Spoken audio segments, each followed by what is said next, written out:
25 mi var? 30 bin mi var? 35 mi var? Kimisi de bilmiyor deyip duruyorlar Karaçay'da, tamam mı? Burada Türkiye kaç Karaçaylı var desem.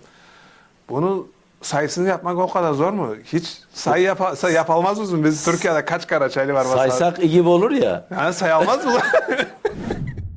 Çilehanyalı Arpaçı Karaçaylar birbirlerini çok sevmiyorlar. Hep Karaçay'ın kanında mı var? Soruyorum herkes gibi. Yoksa, yoksa bir şeyim var bilmiyorum. Ee, Sevmeme değil de irtibatsızlık söz konusu diyebiliriz. Canını vermek son şey yani. Biri can veriyor, biri malın Yani veriyor. kimi işte yani Biri herkes zaman, farklı biri farklı. zamanın veriyor. Kafkasya inşallah bir gün özgürlüğüne kavuşur. Ona dua ediyoruz. Assalamu aleyküm bağlı karavçular. Bugün bizni konağımız İsmail Tunçbilek Kobanla'dan. Ben tanıtmayayım. Kesinden soralım. Kesi tanıtsın. Karaçaça söyleşebilir mi ama biraz zorlanırım dedi. Ben de iyi anlatamam kesimi anlatıra sügen zatlarım dedi. Ben de o zaman tamam Türkçe konuşalım dedim. Türkçe konuşacağız biz inşallah. İsmail abi siz çocukluğunuzdan mı başlayalım? Siz hangi köyde doğdunuz? Nerede okula gittiniz? Nerede okulunu bitirdiniz? Üniversiteye gittiniz mi? Nerede üniversiteye gittiniz? Böyle kısaca hayat şeyinizi bir alalım. Teşekkür ederim.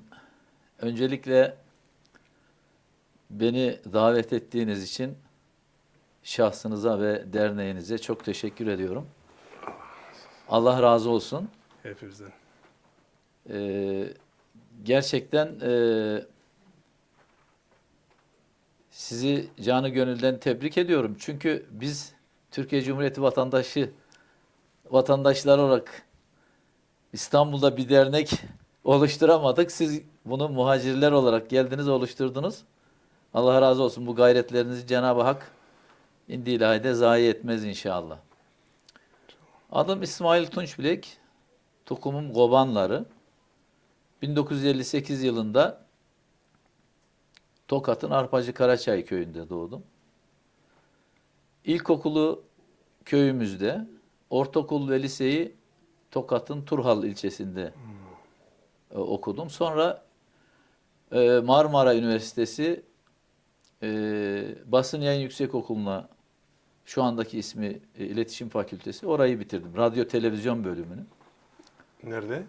İstanbul'da. İstanbul'da. Evet, Marmara Üniversitesi'ne bağlı.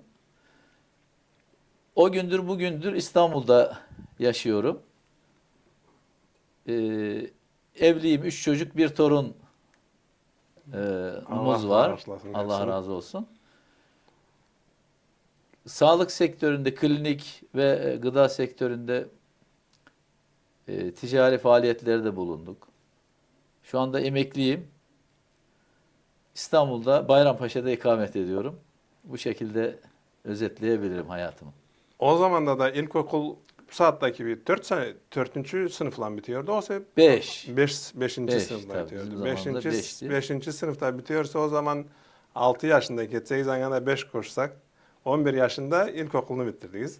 11 yaşına değerli Arpaçı Karaçay'da kaldınız. Tabii. Değil mi? Doğru 11 diyorum. yaşına kadar Arpaçı Karaçay'da kaldık. Daha sonrasında da yine yazları sürekli üniversite yılları dahil olmak üzere köyle Köye irtibatımız. gittin. Tabii babam annem orada oturuyordu. Sürekli yaz tatillerinde köyle irtibatımız O zaman da devam köyde etti. hepsi Karaçayca konuşuyorlardı. Tabii. Yani köyümüz tamamen Karaçay köyü ve herkes Karaçayca konuşurdu. Bizim evde de aynı şekilde.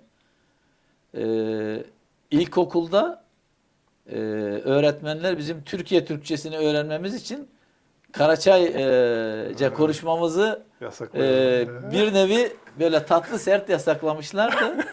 Bir şeyi anlatayım, anı veya hatıra diyelim.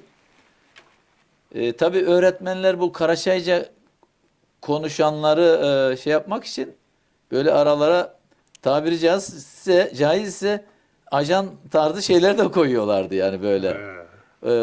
İşte onlardan haber alarak ona göre şey yaparlardı. İşte cezalandırma diyelim, işte uyarı şeklinde.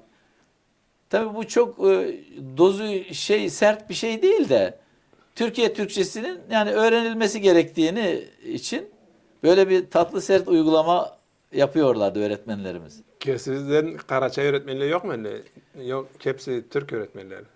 Hepsi Türk, bizim zamanımızda hepsi Türk öğretmenleri. Daha sonra Karaçay öğretmenler de oldu ama bunlar çok sonra yani bizim öğretmenlerimiz hepsi Türk. Köyünüzün ismi neden Arpacı Karaçay'da? Bir fikriniz var mı oradan? Biliyor musunuz bir şey? Yani Karaçay malum Karaçay Evet, evet. olduğumuz için arpacı olması da arpa çok yetişiyormuş köyde. Ha, ondan Yani Arpacı arpa Karaçay var. evet arpa çok ekildiği için ve çok ürün verdiği için iyi ürün verdiği için o ismi oradan almış. Kaç hane var ya köyde? Sizin Yaklaşık 40-50 hane 40-50 hane. bizim zamanımızda yani 70'li yıllarda 60'lı yıllarda o civarda bir 50 aile var. hane desek o zaman 50. da her hanede 6'şar kişi desek o zamanın şartlarına göre 300 kişi falan var. Evet. 300 kişi Tabii falan yaklaşık var o yani. şekilde 300 kişi vardı. falan vardı.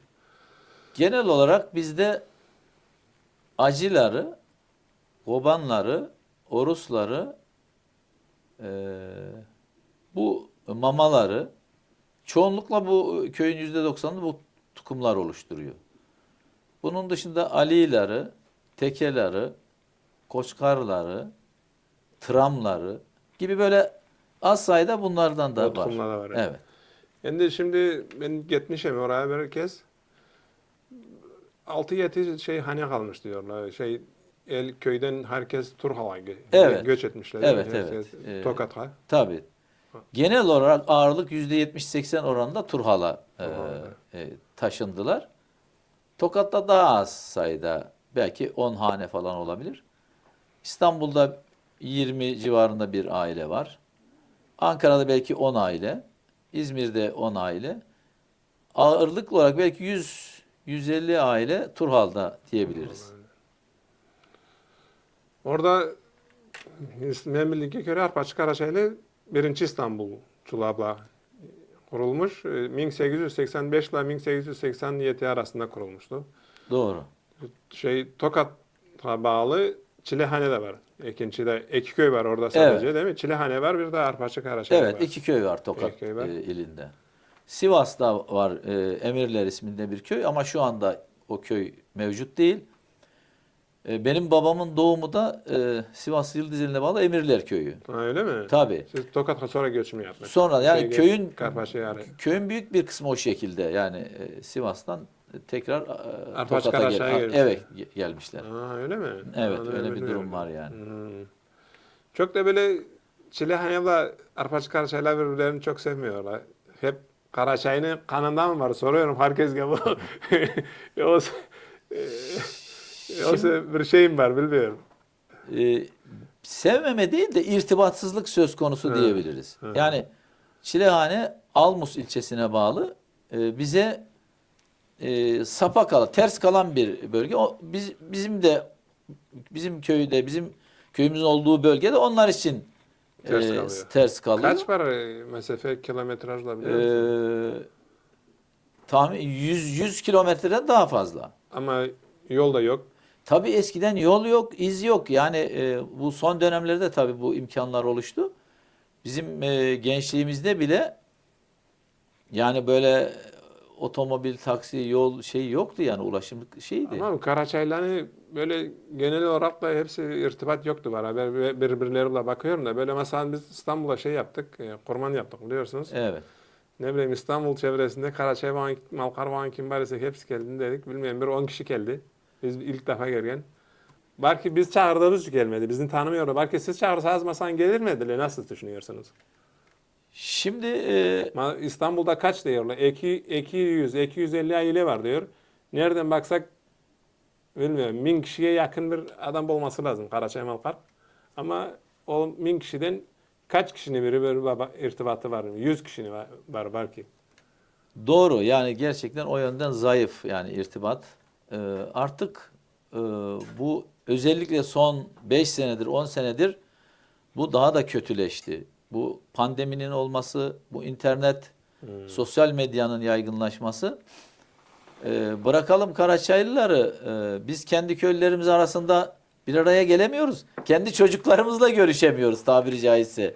Yani çok şey olarak sadece Karaçaylılar için değil, tüm insanlık için bir kötü gidişat var. İnsanlar bireyselleşiyor, bencilleşiyor. Akraba, efendim işte millet, tukum, birlik, beraberlik bu tür değerler maalesef gittikçe aşınıyor. Ama buna karşı mücadele etmek lazım. Size de teşekkür ediyorum. Ben de o gün bir başka program vardı. Geciktim.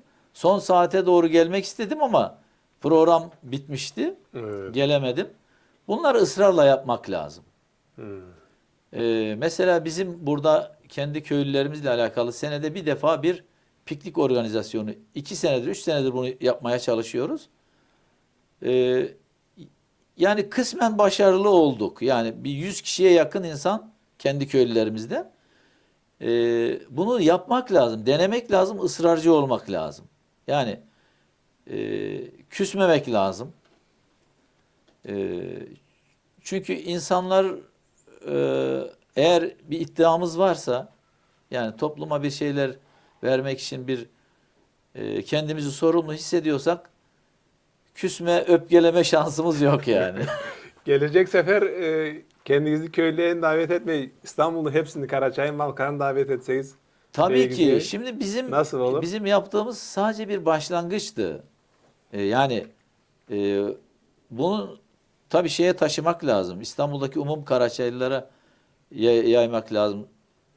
Tabii bunu da bir dernek oluşumuyla yapmak en güzeli. Ama dernek bildiğim kadarıyla sizin derneğinizin dışında da bir dernek kuruldu. Evet. İnşallah o da aktif hale gelirse 2 dernek ortaklaşa biz de yardımcı oluruz. Bütün umum Kafkas Karaçaylılara yönelik inşallah İstanbul'da Yaparız diyor. güzel bir organizasyon yaparız. İnşallah, İnşallah. inşallah. Mümkün Herkes bunlar. beklenir. Bu şeye sonra dönüyoruz. Sizin küçüklüğünüzden bu ilk okulun zamandan hatıralarınızı, kartlarını o zaman da sizin babanızın babası, bilmiyorum böyle hem kartla kim ise böyle Kafkasya'da ne diyorlar, ne hatırlıyorlardı, hatırlıyorlar mı? Yoksa bir şey böyle hatıralarınızdan bir şey söyleseniz. Benim babaannem veya Gartanam Hı. ismi Çopalak. Diğer bir ismi de Mekkehan diye de böyle geçerdi. Benim annem ismi de Mekkehan. Demek meşhur edi Karaçay'da. Bu göç sırasında bu Kundak'ta bebekmiş. Küçük. Buraya kardeşleri falan geliyor. Herhalde bir kısmı da orada kalmış olmalı ki. Karaçay'da. Karaçay'da diyorlar ki bu yolda dayanmaz hava şartlarına vefat eder. Yani ölür. Bunu gönderemeyiz. Bu burada kalsın diyorlar. Orada kalıyor. 18-20 yaşına kadar orada kalıyor. Bu babanızın annesi mi? Babamın annesi. Babanızın annesi. Buradan kardeşlerinden bir tanesi gidip getiriyor. Oradan. Sonra getirip babaannemi. 20, Evet. 20 sene sonra getirip Evet. Dolayısıyla en canlı orayla ilgili bilgiler babaannemdeydi. Ama ne yazık ki biz bunları ne hatıra olarak bir deftere yazmadım. yazdık ne de bir kaset çalara teybe kaydettik. Maalesef. Bir resmi bile yok şu anda o babaannemiz. Anladım. Allah rahmet Yani eylesin. o en canlı bilgileri o anlatırdı Karaçay'la ilgili bize. Tabii Rusya'daki radyolar yani yayınlar bizde böyle çok cızırtılı bir şekilde dinleme şeyi vardı. Karaçayca yayın yapan radyoları böyle kulağına götürüp böyle dikkatle dinlerdi o babaanne. Çok merak ederdi. O zaman o Rusça da biliyorum. acaba. Onu bilemiyorum ama 20 yani gençliği orada geçmiş. Öyle bir şeyimiz var ya, babaannemizin öyle bir hayatı hikayesi var yani. 20 yaşında geldi, burada evlendi o zaman değil mi? Burada evlendi. Burada evlendi. İşte babam işte bir tek çocuğu olmuş. Sonra 90 küsür yaşında falan vefat etti. Yani 71'de falan vefat etti, 1971'de. Siz de büyüksünüz o zaman. Kaç yaşında Tabii oluyorsunuz? ben 11-12 yaşlarındaydım 11-12 ben çok. yaşındayım. Tabii. Ortaokula falan gidiyordum ben. Yani siz canlı irtibat var Tabii Karaçay'la o tabii. zaman demek. Tabii. Ama işte bunları aklederek kaydedemedik maalesef. Ondan Tokat'a taşındık dedi. Turhal'a geldik. Turhal'da yani bütün aile olarak taşınmadık ama kışları orada kalıyorduk. Yazları yine Yazdan köyde o köye şekilde gidiyoruz. devam ettik. Oradan da İstanbul'a İstanbul. geldiniz. İstanbul'da okulunu bitirdiniz. Evet. Kesinlikle okulunuzla alakalı çalıştınız mı? Okulla alakalı Televizyonda çalışmadık falan. diyebiliriz. Evet, çalışmadınız. Yani bir ara bir dergi çıkardık, 8 sayı ama o da çok sonraları yani. Nasıl ismi O derginin? ismi Söz ve Adalet isminde Hı. bir düşünce dergisiydi. Yani Kafkasyalı alakası yok. Yok, onun Kafkasya ile bir ilgisi yoktu yani. Kafkasyalı alakası var. Siz Kafkas Vakfı'da çalıştınız. Koruyucu üyelerindensiniz değil mi? Evet, şu şekilde ifade edeyim. Esasen biz Rusya'daki bu Glasnost dağılma değişim süreci ne kadar bizim hayallerimiz de bitmişti. Yani Kafkasya ilgili, Karaçaylılarla ilgili 70 yıllık o kesintiden sonra hiçbir şeyi dahi hayal edemiyorsun. Yani artık irtibat bitti, her şey bitti. Kapalı, evet. Kapılar hepsi kapalı. Evet, Gitgen yok, evet, gelgen evet. yok. O şekilde düşündüğümüz için bir yoğunlaşmamız da söz konusu değildi yani Kafkasya ile ilgili. Bir araştırmaya bir şeye de girmiş değilim ben şahsen.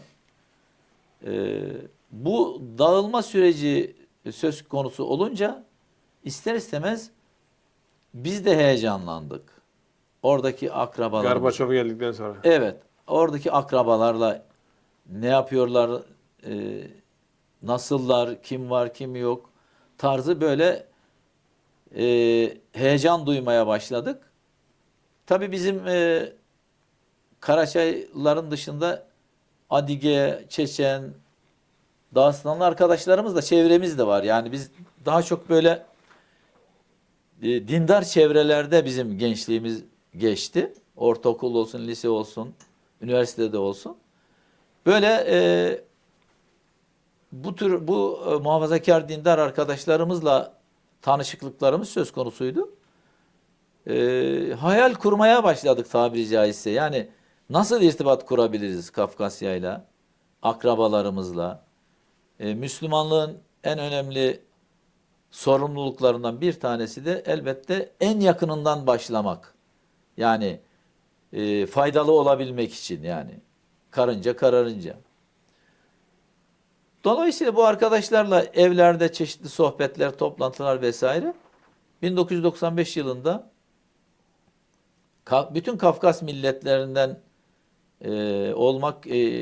birer kişi olmak üzere Kurucular Kurulu'nu oluşturduk. Kafkas Vakfı'nı bu şekilde Önce bu kurmuş olduk. Birleşik Kafkasya Derneği'ne falan gidiyor musunuz yoksa? Yok. Gitmediyseniz? Dediğim bizim dini bir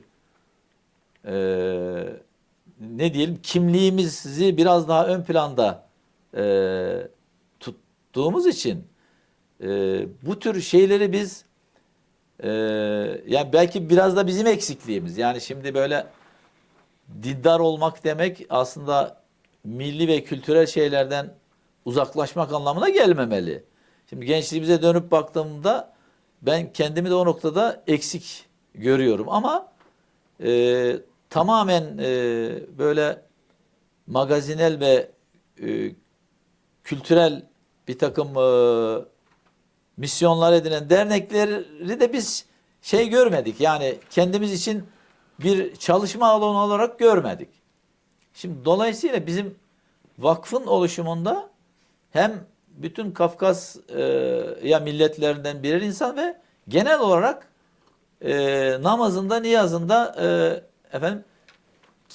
kimliğini de önemseyen, dinini de önemsemeye çalışan arkadaşlarla beraber vakfı kurmuş olduk. 95. senede. Evet. 95. senede o zaman Çeçen Savaşı yok idi.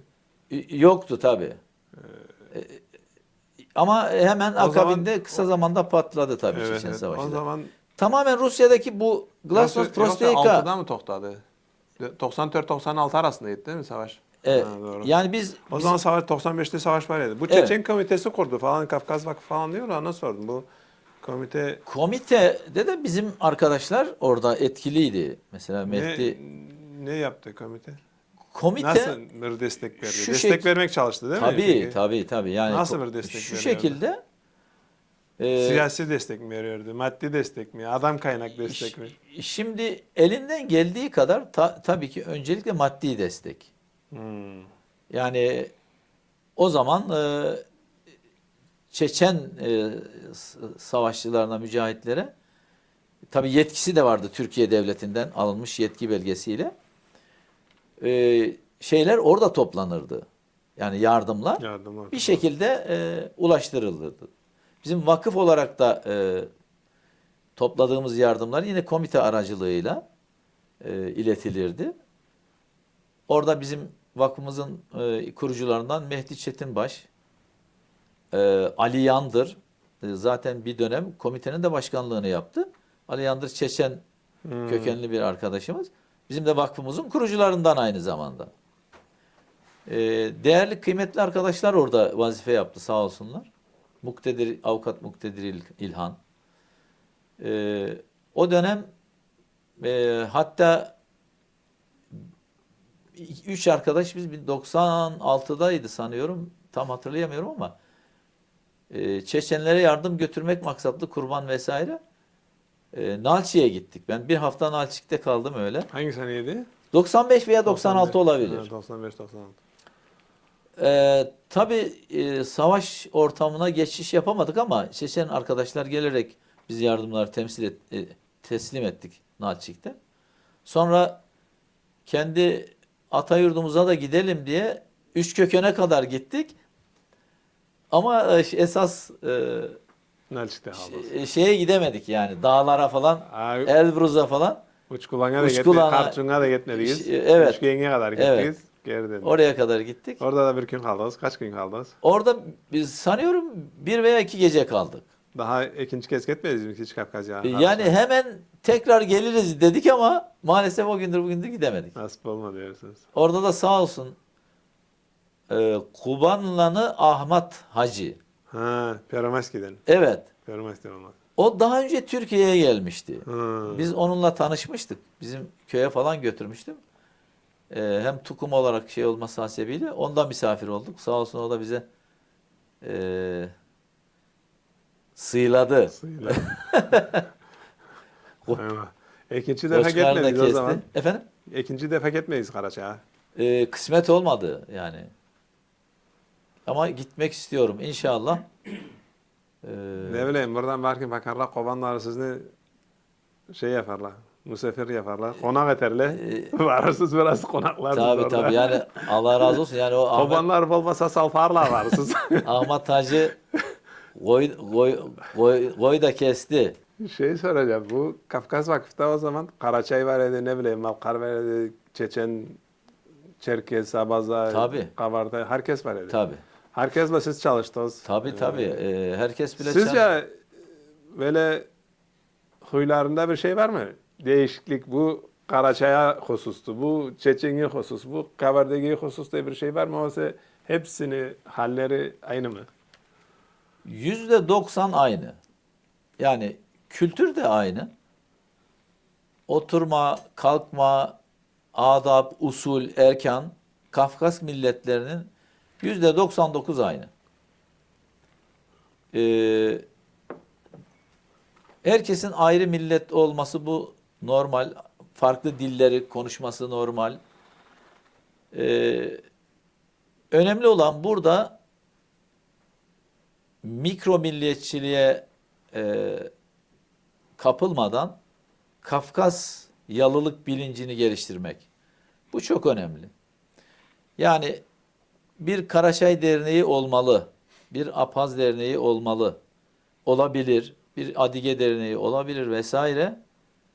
Ama buralarda herkes kendi milletinin için çalışırken mutlaka Kafkasya'nın birliğini, Kafkas milletlerinin dinlerinin, kültürlerinin bir olduğunu unutmadan bu bayrağı yükseklerde tutmak lazım. Bu bilinci, şuuru unutmamak lazım. Bu aynı şey gibi diye düşünebiliriz. Yani işte İslam ümmet bilinci gibi düşünebiliriz. Yani Kafkasya'nın ümmet bilinci de bir yerde Kafkasyalılık.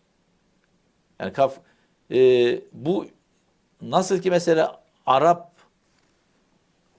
Acemlik, Türklük bir realite ama bunların ötesinde bir ümmet bilincinden bahsediyorsak Kafkasya'da buna benzer Karaçay, Adigeler, Çeçenler, Osetler, Apazlar, İnguşlar ama hep beraber Kafkasyalıyız.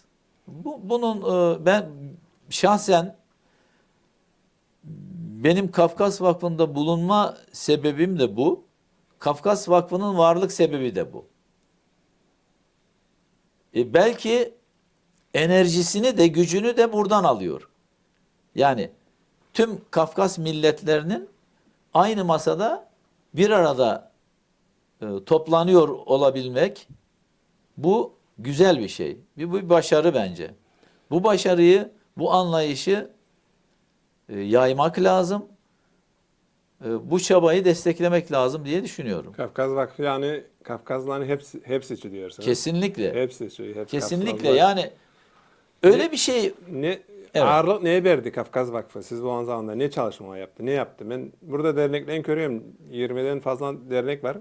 Köbüsü ne bileyim dans yapıyor falan yapıyor. Kültür desek dans eski geliyor. Sizce Kafkasya'da kültürü desek ne gelmesi adamın aklına?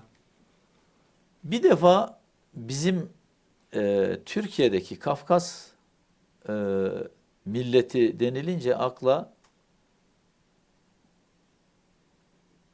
asalet, onur,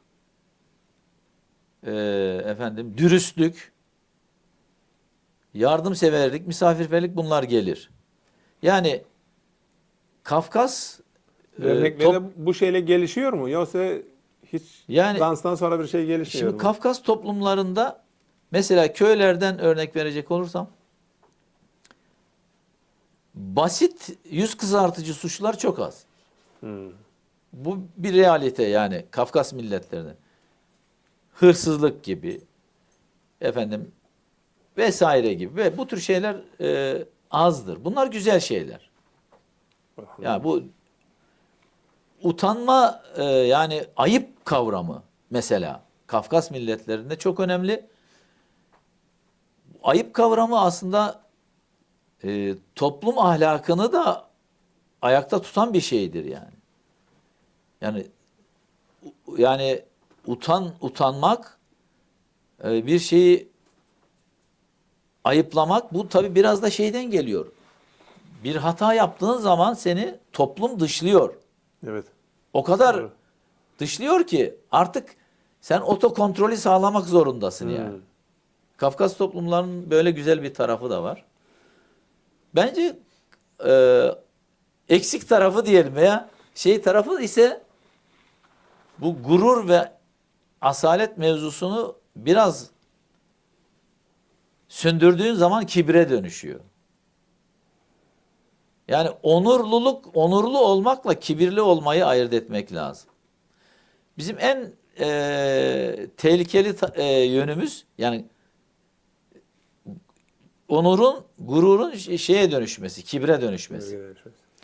O risk var maalesef Kafkasyalılarda. O tarafımız biraz törpülememiz lazım. Siz kaç sene kaldınız? Kaç sene çalıştınız Kafkas Vakfı'da? Kafkas Vakfı'nda biz kurucu üye olarak devam ediyoruz. Yani başkan olarak 4 sene başkanlık yaptım.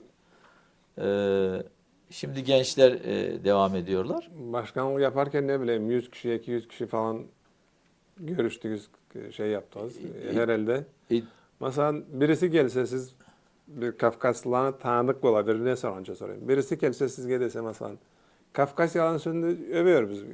Öyle de diyor ama kibiri de var biraz Evet. diyor. Biz o iyi taraftır dedik ama mesela birisi gelse Kafkasya'da bir şey yok dese. Mesela savaş çıksa tamam savaşa getirirler. İlgi savaşçılar çıkar. Savaş bitse tanz yaparlar. Başka bir şeyleri yok dese. Ne siyaset yapabilmiyorlar. Ne devlet düşünceleri yok. Ana göre, devletke göre, ana göre akıl fikirleri yok. Kapasiteleri yok dese. Siz ne cevap verirsiniz mesela? Şimdi tabii bunu biraz da coğrafyayla da anlamak lazım. Biraz işin kader boyutu da var. Şimdi savaş göçlerin geçiş alanı olması, e, orada çok çeşitli milletlerin bir arada olması, bunların birlik beraberlik sağlayamamaları, yani mikro milliyetçiliğin çok yoğun olması, bir de Rusya gibi çok acımasız bir güçle karşı karşıya olmaları. Yani son Osmanlı'nın 200 yıllık tarihine baktığında dünya devleti olan Osmanlı sürekli kaybetmiş Ruslara karşı. Mesela mikro milliyetçilik geçelmiyorsa olur zayıf taraf değil mi milletli? Zayıf taraf O tabii. zaman çok da övülecek bir şey de yok. Yani şöyle dediğim gibi yani bunu sadece bizim kendi açmazlarımızla izah etmek de doğru değil. Yani Rusya biraz önce ifade ettiğim gibi son 200 yılda Osmanlı'ya karşı hep galip geliyor. Yani bir Doğru. dünya devleti tabiri caizse. Bizim nüfus olarak bir defa e, hepsini toplasan 2-3 milyonluk 5 milyon diyelim.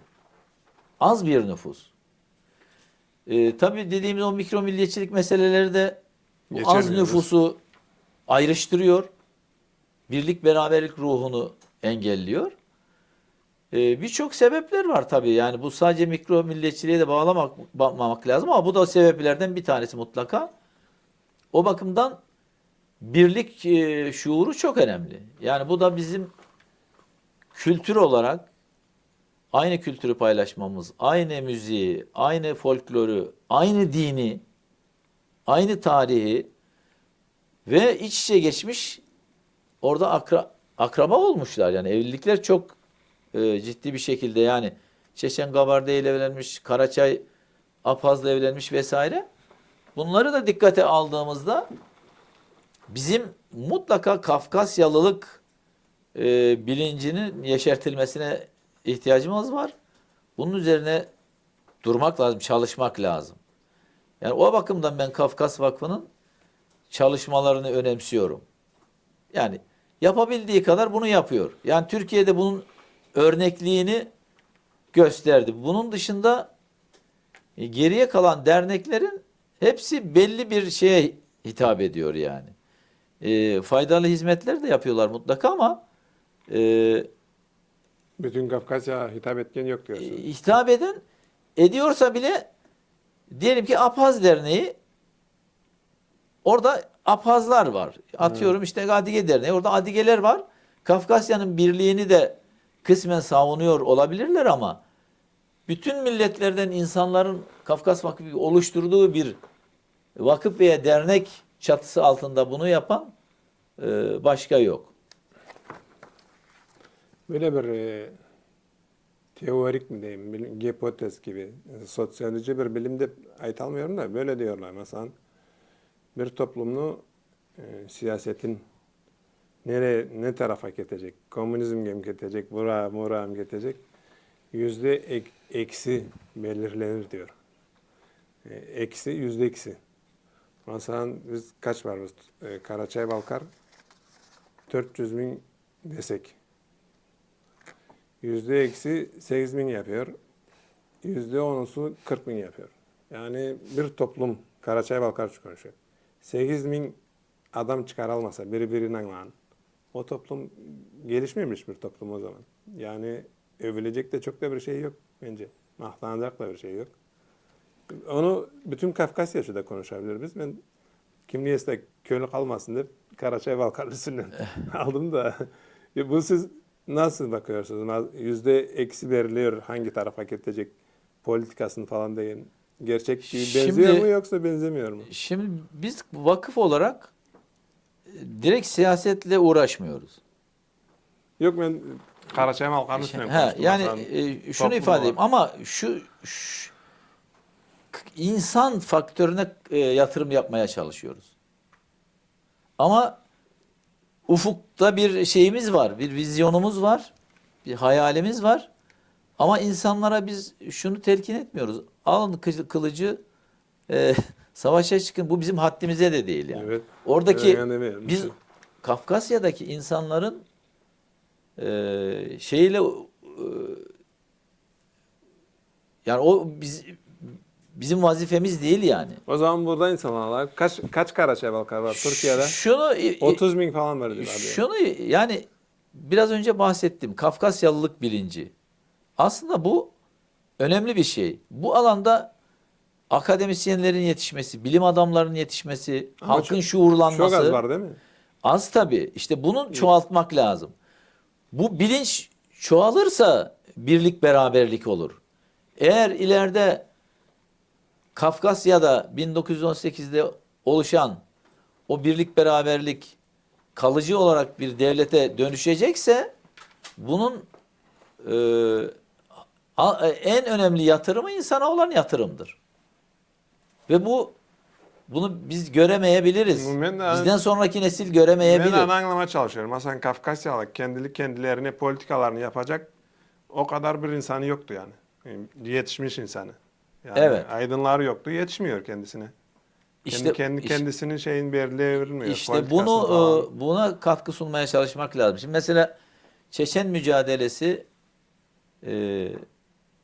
yani bir yerde bitmek zorunda kaldı. Evet. Aa, Düşman çünkü çünkü güçlüydü. düşman güçlü ve Kafkasyalılar birlik beraberlik olamadı. O cesareti gösteremedi.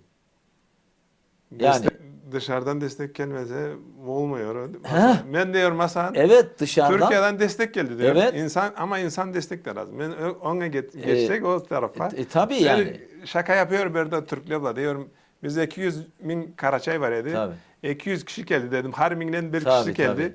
Türkiye'de 80 milyon var idi. 80 kişi geldi. Evet. Her milyondan birer kişi Evet. gönderdiler. Aslında önemli olan insan faktörü değil. Ama tabii ki o çok büyük bir fedakarlık.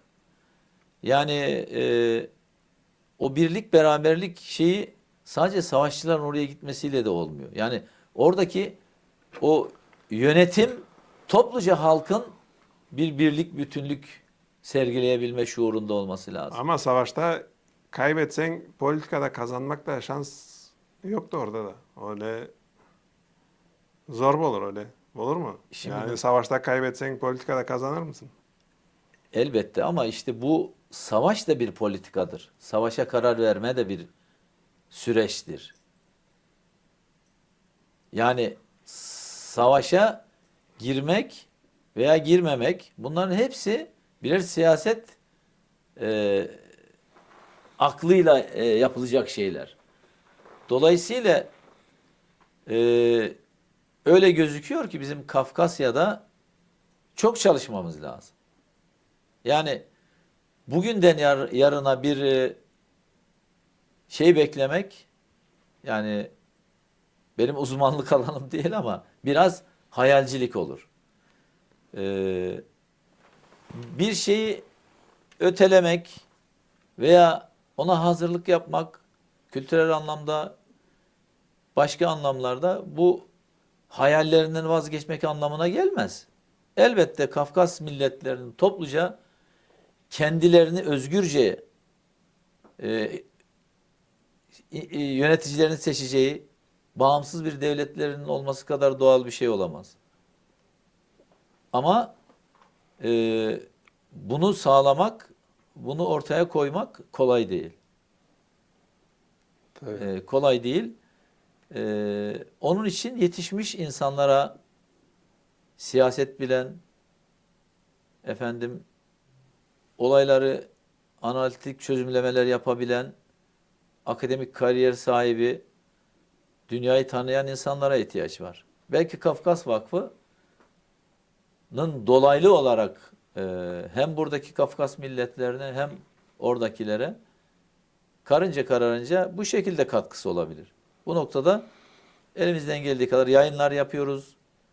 Efendim kitap basıyoruz. Bir ara dergi çıkardık. Kafkas Vakfı'nda. Tabii 2-3 sene devam etti o dergi, gayet kaliteli bir dergiydi. Gençlere işte burs veriyoruz. Kafkasya'ya olan ilgi ve alakalarını artırılması için onlarla temas kuruyoruz. Efendim, daha önceleri Kafkasya'dan gelen burada Kur'an kursunda vesaire gençlerle elimizden geldiği kadar ilgilenmeye çalıştık. Kitap basıyoruz derken burada elimde bir kitap var. Bu da Kafkas Vakfı'nın yayınlarından. Osmanlı belgelerinde Kafkasya, Savaş ve Sürgün 1781-1919 diyor. Evet. Burada hangi kamera gözecek? Bu mu?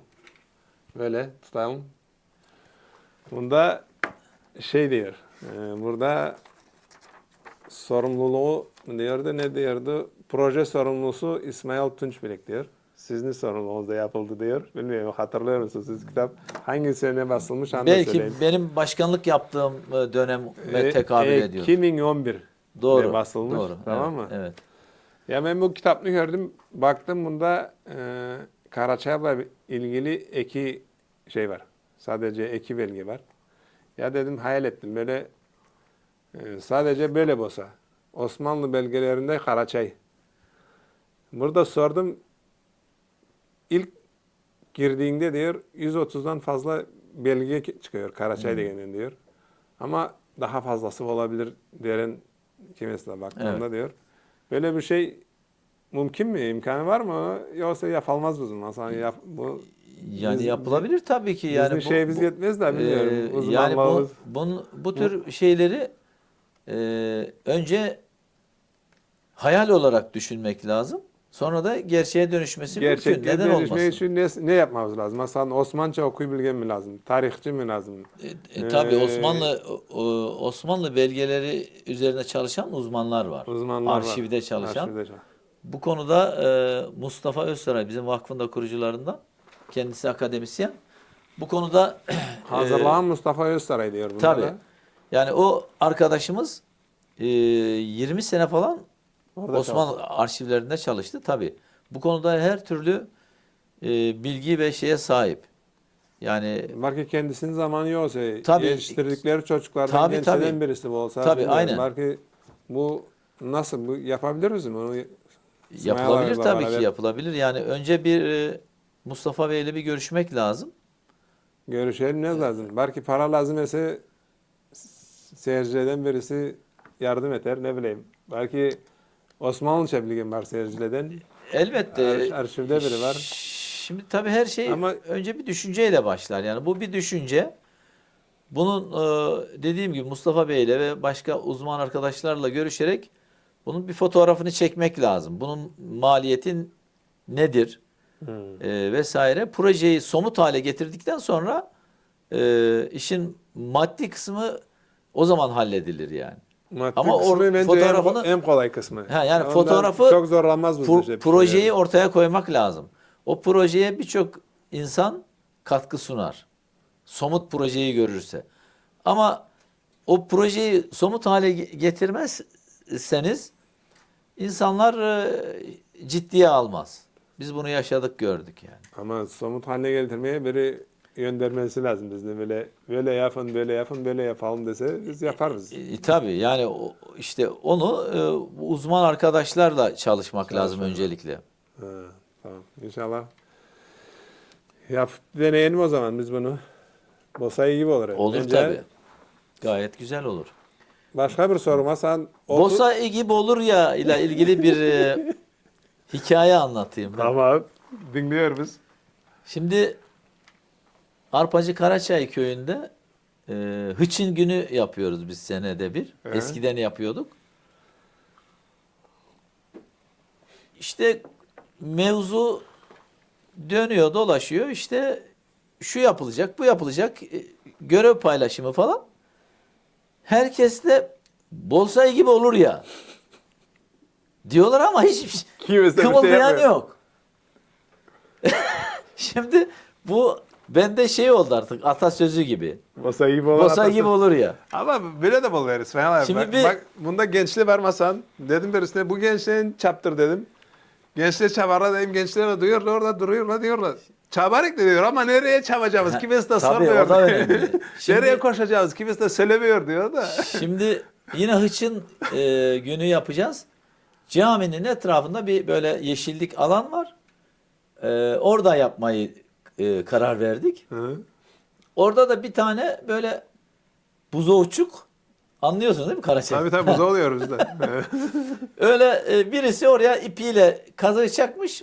Orada otluyor buzovçuk. Hı. Dedim ya bu kimin bu? Bunu buradan kaldırın. Yani buraya serelim şeyi falan. Vallahi bilmeyim mi? Kimdi de acaba? Kimdi de bu buzovçuk acaba? Yani yani bizim Karaçayırlarda böyle bir durum da var yani. Bosay gibi olur ya. Ben daha sormak, ikinci soruyu sormak istiyorum. Mesela 25 mi var? 30 bin mi var? 35 mi var? Kimisi de bilmiyor deyip duruyorlar Karaçay'la tamam mı? Burada Türkiye kaç Karaçaylı var desem. Bunu sayısını yapmak o kadar zor mu? Hiç sayı yapalmaz mısın? Biz Türkiye'de kaç Karaçaylı var mesela? Saysak iyi gibi olur ya. Ha, sayalmaz mı? Saysa iyi olur diyoruz. Arada kalıyor diyorsunuz değil mi? Ama yapılır mı? Yapılmaz mı bu iş? Bu Omar Ali bu iş size kaldı. Bak Yok bizge o zor gelecek bak, ama diğer dernekler yapabilir dedi ya. derneği kurdunuz yani bu sayma işi de sizin göreviniz artık.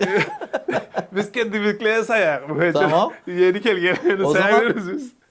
Paylaşmak lazım. Şöyle olabilir pratik olarak. Sadece İstanbul'da demeyeyim. Türkiye Her- kaç ha. Karaçaylı var? Kaç dernek var? Her köyden 15 dernek falan var yok mu? her köyden bir kişi tespit etmek lazım. Evet. Bu çok basit olarak Ama sayısını yapılır. bilsek çok güzel olur. Çok Çok güzel iyi olur. olur dedi. Mesela bizim köyle ilgili ben bunu bu görevi üstlenebilirim. Her köyden toplasan zaten 10 köy falan var. Köy sanıyorum. derken o zaman köyden kimle çıktılar? Turhal'da kim var, Tabii. İstanbul'da kim var Tabii. öyle sayacağız Tabii, değil mi? tabii. Çok Bu da güzel müm- olur dedi. Yapabiliriz bunu. Mümkün bir şey. Yapın yani. Biz Arpacı Karaçay köyünün şeyini Bunu da yapalım. Osmanlı belgelerini Karaçay'da inşallah. yapalım inşallah. 2 tane proje ortaya Ekmeğe koydun proje yani. koyduk ortaya. En büyük sorumuz soru çünkü bilmiyorum biraz ön söz söylemek istiyorum. Bildiğimiz kadar mesela 1990'a kadar Sovyet Sayız'da bir devlet var idi. Sonra 15 devletke bölündü. Tamam mı? O zamanlarda Yugoslavya'da da bir devlet var idi. Şimdi Yugoslavya'nın yerine haritada 6 devlet oluştu.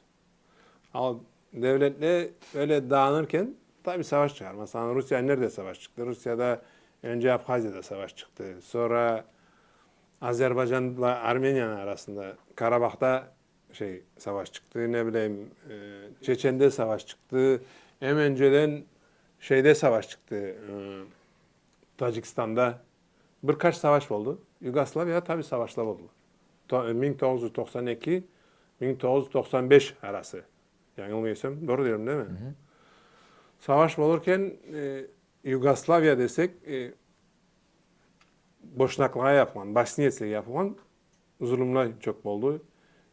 Toplam 200 bin boşnak katledildi diyorlar, öldü diyorlar o savaşlarda. En birinci de o şeyini sağlansak Srebrenica'ya sizge gelir. Hı hı. Bu şeylerini bence unutmamamız lazım. Srebrenica'da 8.300 adama katledildi diyor. Öldürüldü yani toplum boğak bir oldu, genotsit oldu. Bu Müslüman bir toplum. Tabii kardeşlerimiz Müslüman olarak unutmamamız lazım. Sonra anladığıma kadar İstanbul'da Srebrenica falan önce ama savaş zamanında bir yardım toplama oldu. Öyle duydum ben. Birisi dedi beni. Orada bir İsmail abi çıktı. Önceden aldığı bir araba verdi. 1-2 hafta yeni araba aldı. Anahtarını bıraktı gitti. Bunu yardıma verirsin dedi. Belki siz düşünüyorsunuz, nereden biliyorsun sen de. Ama İsmail abi birisi söyledi. Sordu beni, İsmail abi nasıl tanıdın? Ben de ilk defa biliyor musun dedi. Yok dedim, bilmiyorum. Nasıl tanıdın dedim. Bir toplantıya gittin, gittin dedi. Bilmiyorum, miting falan. Orada dedi İsmail abi çıktı dedi, anahtarlarını bıraktı yeni arabanı gitti. Orada gördüm dedi. O zaman İsmail abi ne düşünüyordu acaba? Arabanın anahtarlarını bırakıp getir zaman. Yani sizin bahsettiğiniz tabii Müslüman kardeşliği ve Müslümanların görmüş olduğu zulüm, yani biz de elimizden geldiği kadar bu kardeşlerimize nasıl yardımcı olabiliriz? Ya o duygular, yani orada Boşnaklar bizim dilimizi konuşmuyor, şeyimizi konuşmuyor. Yani Müslümanlıkla ilgili kardeşlik inancıyla alakalı bir durum yani. Yoksa Sevap e, alakalı. tabii yani kardeşlik hukukuyla alakalı bir durum yani. Yoksa dediğim gibi bizim Boşnak arkadaşlarım vesaire var ama onlar dediğiniz gibi ayrı bir millet. Ama Müslüman ve mazlum yani. Aslında yani tabii ki Müslüman kardeşliği ön planda. Belki Müslümanlar onu da aşarak mazlumun yanında durması lazım. Yani zalimin karşısında mazlumun yanında. Yani Müslüman olması tabii ki bizim için birinci Önemli. tercih olabilir. Ama asla dinini de sorgulamamak lazım. Eğer bir zalim mazluma hakaret ediyorsa, zulmediyorsa, varsa elinde maddi manevi imkan oranında onun yanında durmak lazım yani. Aslında Müslümanlık Ama böyle bir şey. mesela orada İsmail abiden zengin de var idi. Ne bileyim fakir de var, olur idi tabii. Ya şimdi Herkes de çıkarıp verilmiyor. şöyle, Mesela adamını her insanın farklı şeyleri var. Mesela Selami Yurdan isminde orada Bosna'da şehit oldu birisi. Bu arkadaş Kürt. buralı. Evet. Yok, Canını veriyor Evet. yani. Canını yani. doğru. Yani dolayısıyla insanlar farklı farklı. Yani canını vermek son şey yani. Biri can veriyor, biri malın Yani veriyor. kimi işte yani Biri herkes farklı biri farklı. zamanın veriyor. Tabii yani tabii mesela Ali İzzet Begoviç çok önemli bir şahsiyet. İslam ümmeti için benim gördüğüm. Hem ahlakıyla hem devlet başkanı olarak duruşuyla hem de İslam düşüncesi üzerine yaptığı derinlikli analizlerle çok kıymetli bir insan. Yani bilge kral deniliyor ya ona. Çok önemli bir şahsiyet. Boşnaklar bizim Türkiye'de de bizim mahallede özellikle çok Boşnak var. Bayrampaşa'da iyi insanlar hep. Ahlaklı insanlar. Tabii onlar bizim Müslüman kardeşlerimiz. Bugün orada ateş. Bazen Filistin'de, bazen Çeçenistan'da. Dünyanın her bir yerinde maalesef Müslümanlar eziliyor yani. Son 200 yıl Müslümanların kaybettiği bir zaman dilimi maalesef. İnşallah bu zulümler biter diye umut ediyoruz ama herhalde uzun sürede bu ancak mümkün ama Allah'tan ümidi kesmemek lazım. Allah'tan önünü Kesmemek tabii. lazım. Bu bizim Ama inancımız. sadece umutla duvarla da olmaz. Çalışmalar lazım Tabii ki. Müslümanların. Bence eksi var haber olmasa Tabii ki. olmaz yani. Tabii. Yani fiili olarak gerekeni yapmadan dua etmenin çok fazla bir karşılığı olmaz. Mucize bekleyip Tabii. durmaktan Tabii. vazgeçip ne bileyim Sünnetullah. çalışmaları lazım. Tabii çalışmak lazım. Çalışıp sonra dua etseler Tabii. çok güzel olur da Tabii. ama sadece dua kalsa iş olmuyor. Maalesef. Demek Allah dünyanı kanunla koymuş. Tabii. Bu kanunlara göre yürüsün demiş. Aynen. Değil mi? Öyle maalesef. Bu EMİG'i Kafkas Vakfı'nda ma bu işini gerçekleştirdik. Gerçi faydalı bir şey yaptık. Kafkaslığa da bir şeyi hatırlıyor musunuz? Kafkas Vakfı'nın kendisini Kurduğumuz. evet, yani böyle bir vakfın kurulmuş olması ve şu anda Kafkas camiasında bunu ifade ediyorlar yani dostlarımız da hatta başka görüşe sahip sol görüşe sahip işte daha seküler kesimlerden Kafkas Vakfı'nın kimliğini, misyonunu, duruşunu, bakış açısını, başarılarını bunu bize ifade ediyorlar. Ve diğer federasyonlardan, vakıflar, derneklerden daha fazla umutlu olduklarını bize söylüyorlar yani. Bu böyle bir intiba bırakabilmek güzel bir şey. Yani birçok hizmetler yaptı. Sayılamayacak kadar şimdi bunlar tek tek saymaya gerek yok. Ama kendisinin bu şekilde güçlenerek ayakta durması önemli bir şey. Çünkü bu Kafkasyalılık bilincinin bir nüvesi. Yani aynı masada oturabilmek, Adige, Çeçen, Dağıstanlı, her şeyi rahat rahat konuşabilmek bu önemli bir şey. İsmail abi sizin kendiniz ben sormadan demek istediğiniz bir şey var ise ben sizi çok yordum. Estağfurullah. Bundan yormayalım. Tekrar teşekkür ediyorum. Allah razı olsun. Beni çağırdınız, davet ettiniz. Çok güzel oldu. Allah tüm mazlumlara, bütün Müslümanlara sağlık, sıhhat, afiyet versin. Bütün Karaçaylılara sağlık, tınçlık versin. Bütün Amin Kafkasyalılara Amin amin Allah razı olsun. sağlık, sıhhat, afiyet versin. Birlik, beraberlik versin. Herkes elinden geldiği kadar karınca kararınca bir şeyler yaparsa damlaya damlaya göl olur. Hizmetin büyüğü küçüğü olmaz. Ben bütün derneklerde Kafkasya davası için, oradaki akrabalarımız için, dedelerimiz için, ölmüşlerimiz için, yaşayanlar için kim hayırlı güzel bir iş yapıyorsa onu takdir ediyorum, tebrik ediyorum. Onları destekliyorum. Kardeşliğimiz baki kalsın. Kafkasya inşallah bir gün özgürlüğüne kavuşur. Ona dua ediyoruz. Güzel.